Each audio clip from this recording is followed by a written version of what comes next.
మందపల్లి క్షేత్రంలో ఉన్న శనీశ్వరుడి గురించి ఇవాళ మనం తెలుసుకుందాము.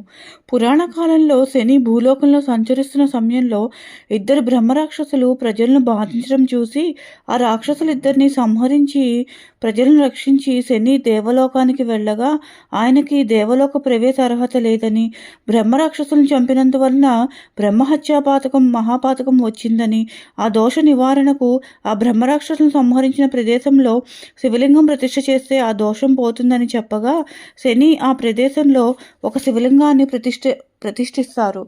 తన ద్వారా ప్రతిష్ఠ చేయబడిన ఆ లింగానికి మందేశ్వరుడని పేరు పెట్టి తనకిష్టమైన నువ్వుల నూనెతో ఎవరైతే ఈ లింగానికి అభిషేకం చేస్తారో వారికి శని దోషం ఉండదని చెప్పి మరలా దేవలోకానికి వెళ్ళగా దేవలోక ప్రవేశం జరిగి సంతోషం చెందెను.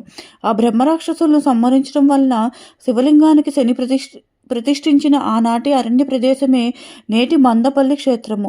కావున మందపల్లిలో ఉన్నది శనిదేవుడు ప్రతిష్ఠించిన శివలింగమే. అందువలన మందపల్లిలో తడిబట్టతో పూజ అభిషేకం చేయరాదు. అభిషేకం అయిన తర్వాత మళ్ళీ స్నానం చేయరాదు.